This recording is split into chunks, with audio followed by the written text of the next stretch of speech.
Assalamualaikum warahmatullahi wabarakatuh. Kami dari kelompok 6, kelas pengantar ekonomi kelas H. Pada video ini kami akan menjelaskan tentang 10 prinsip ekonomi dan berpikir layaknya seorang ekonom. Untuk pembahasan pertama akan dijelaskan oleh saudara Huwaida.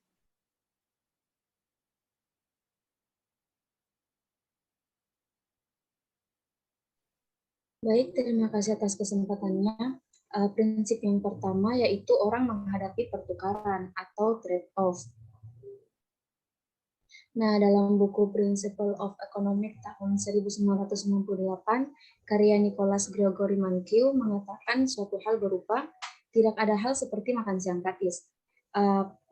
Hal tersebut mungkin saja Anda pernah mendengarnya dari orang tua Anda. Ada banyak kebenaran dari pepatah tersebut, di mana untuk mendapatkan sesuatu yang diinginkan, seseorang harus mengorbankan sesuatu yang lain, membuat keputusan menghadapkan manusia pada pertukaran, dan merelakan sesuatu untuk suatu tujuan. Dalam pertukaran ini, masyarakat dihadapkan pada kompromi antara efisiensi dengan keadilan atau kesetaraan. Efisiensi berarti masyarakat mendapatkan manfaat maksimum dari sumber daya yang langka, sedangkan kesetaraan berarti manfaat atau keuntungan dari sumber daya itu dibagikan secara seragam atau adil di antara anggota masyarakat. Nah, dengan kata lain, efisiensi ini mengacu pada ukuran ekonomi dari sumber daya yang langka, sedangkan kesetaraan mengacu pada bagaimana ukuran tersebut dibagi secara rata. Prinsip yang kedua yaitu biaya adalah apa yang Anda korbankan untuk mendapatkan sesuatu. Nah, dalam prinsip ini, karena orang menghadapi transaksi, pastinya membuat keputusan mengharuskan seseorang mengetahui biaya yang dikeluarkan dengan manfaat yang ditimbulkan oleh tindakan yang dilakukan tersebut. Nah, biaya yang dikeluarkan untuk mendapatkan sesuatu ini dikenal sebagai biaya peluang atau opportunity cost. Nah, prinsip yang ketiga yaitu orang yang rasional berpikir dalam margin atau pada batas-batas. Dalam prinsip ini, para ekonom biasanya menganggap bahwa orang itu rasional. Maksudnya ialah orang rasional adalah orang yang secara sistematis dan dengan sengaja melakukan yang terbaik yang mereka bisa untuk mencapai tujuan mereka. Nah, ekonomi menggunakan istilah perubahan marginal untuk menggambarkan penyesuaian inkremental kecil untuk rencana yang memiliki perubahan. Marginal berarti tepi yang sehingga perubahan marginal adalah penyesuaian di sekitar tepi dari apa yang Anda lakukan. Nah, orang yang rasional membuat keputusan dengan membandingkan manfaat marginal dan biaya marginal. Manfaat marginal ini adalah manfaat tambahan dari melakukan sedikit atau lebih banyak aktivitas. Sebagai contoh, dalam konsumsi suatu barang, diukur sebagai jumlah maksimum yang orang tersebut bersedia bayar untuk satu unit lagi dari barang tersebut.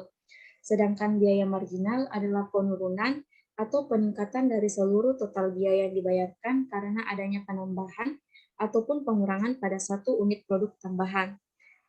Sekian materi saya kembalikan ke moderator. Oke, untuk pembahasan selanjutnya akan dijelaskan oleh saya sendiri, Lucky Kinarya Putra. Oke, prinsip yang keempat itu orang tanggap terhadap insentif. Insentif adalah sesuatu yang mendorong seseorang untuk bertindak dan membuat tindakan tersebut menjadi suatu motivasi dan menyebarkan secara massal. Sebagai contoh insentif dalam prospek hukum, bagaimana peraturan sabuk pengaman bisa mempengaruhi keselamatan. Secara tidak sadar, terdapat keuntungan-keuntungan marginal dari mengemudi ke biaya marginal. Sebagai hasilnya, mereka mengemudi lebih lambat dan hati-hati ketika manfaat keselamatan meningkat tinggi. Sabuk pengaman membuat kecelakaan lebih murah dan mengurangi risiko cedera atau kematian. Untuk prinsip kelima, perdagangan menguntungkan semua pihak. Perdagangan biasanya terjadi karena pada suatu wilayah tidak mempunyai sumber daya yang dibutuhkan, sedangkan wilayah lain memiliki sumber daya tersebut. Maka perdagangan yang dilakukan antar wilayah tersebut atau individu atau antar individu akan menguntungkan keduanya. Perdagangan memungkinkan setiap orang atau bahkan negara menjadi berspesialisasi dalam keahlian khusus.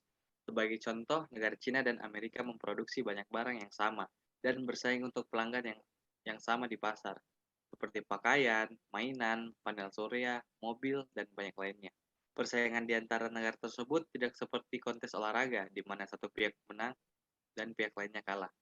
Melainkan perdagangan antar dua negara dapat membuat setiap negara lebih baik. Untuk prinsip yang keenam, pasar adalah tempat yang baik untuk mengorganisasikan kegiatan ekonomi. Dalam pasar ekonomi, keputusan perencanaan utama tersentralisasi oleh keputusan jutaan perusahaan dan ekonomi rumah tangga. Perusahaan memutuskan siapa yang akan bekerja dan barang apa yang dihasilkan, sedangkan rumah tangga menentukan akan bekerja di perusahaan apa dan akan membeli apa dengan pendapatan mereka. Rumah tangga dan perusahaan mempertimbangkan harga saat mengambil keputusan untuk membeli dan menjual. Tanpa sadar, rumah tangga dan perusahaan memperhitungkan manfaat dan biaya dari tindakan itu secara sosial.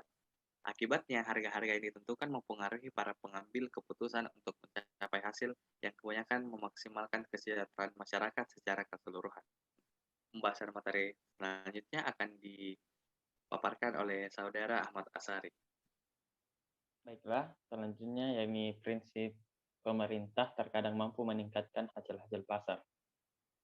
Pasar ekonomi membutuhkan lembaga untuk meningkatkan hak kepemilikan, sehingga individu bisa memiliki dan mengendalikan sumber daya yang langka. Ketika pasar gagal mendistribusikan sumber daya secara efisien, yang berakibat penurunan efisiensi, maka terjadi kegagalan pasar atau market failure.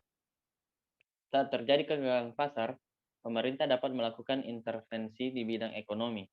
Campur tangan pemerintah ini mendukung efisiensi dan keadilan untuk meningkatkan pasar. Penyebab kegagalan pasar antara lain faktor internality dan kekuasaan pasar. Externality adalah dampak tindakan seseorang atau perusahaan terhadap kesejahteraan orang lain. Kekuasaan pasar adalah kemampuan sekelompok orang yang mengatur harga-harga di pasar. Prinsip selanjutnya yakni standar hidup suatu negara bergantung pada kemampuan menghasilkan barang dan jasa. Adanya variasi antara standar hidup berkaitan dengan perbedaan produktivitas. Standar hidup dapat diukur dari perbedaan pendapat perorangan atau pendapatan per kapita. Yang kedua yakni perbandingan nilai total produksi nasional atau disingkat PDB.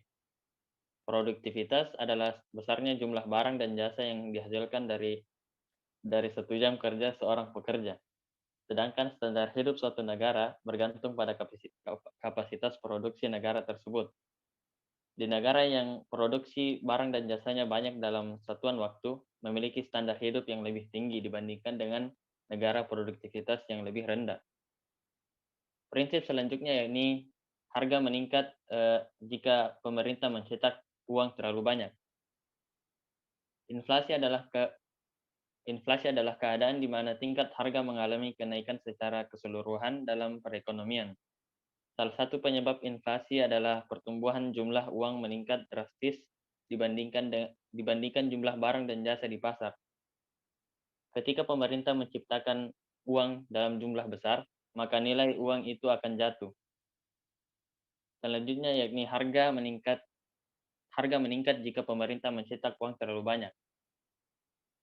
Pembuat kebijakan dapat memanfaatkan pertukaran jangka pendek antara inflasi dan menggunakan berbagai instrumen kebijakan, seperti kebijakan untuk mengurangi inflasi dapat menyebabkan pengangguran. Sebaliknya, kebijakan untuk mengurangi pengangguran menyebabkan peningkatan inflasi.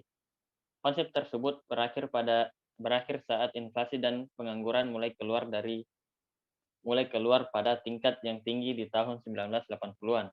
Dengan demikian, hubungan antara inflasi dan pengangguran bersifat sementara.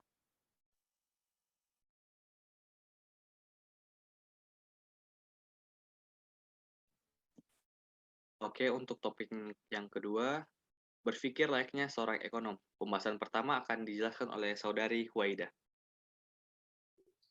Baik, pembahasan yang pertama itu ekonom sebagai ilmuwan. Terdapat 2 poin. Yang pertama itu melibatkan pemikiran analitik dan objektif. Dan poin kedua itu, ekonom menciptakan teori, mengumpulkan data, dan menganalisis data untuk membuktikan atau menolak teori tersebut. Baik, untuk pembahasan kedua, silakan untuk Saudara Ahmad Asari. Baik, untuk pembahasan yang kedua yakni yang poin pertama, seorang ahli ekonom menggunakan asumsi untuk memudahkan pemahaman atas aspek yang diamati. Dan poin yang kedua, seni dalam berpikir secara ilmiah dalam ilmu ekonomi adalah keputusan untuk menggunakan yang mana asumsi itu yang akan digunakan. Poin ketiga, ekonom menggunakan asumsi yang berbeda untuk menjawab pertanyaan yang berbeda pula. Oke, baik. Yang selanjutnya akan dijelaskan oleh saya sendiri, mengapa para ekonom tidak pernah sepaham. Nah, faktor yang pertama itu ekonom mungkin tidak sependapat dengan keabsahan teori-teori positif alternatif mengenai bagaimana dunia bekerja. Yang kedua itu, ekonom mungkin memiliki nilai-nilai yang berbeda, sehingga memiliki pandangan normatif yang berbeda pula terhadap kebijakan apa yang harus dilakukan. Oke, terima kasih. Itu baik, itulah tadi pemaparan materi dari kami, kelompok 6. Kurangnya mohon dimaafkan. Terima kasih. Wassalamualaikum warahmatullahi wabarakatuh.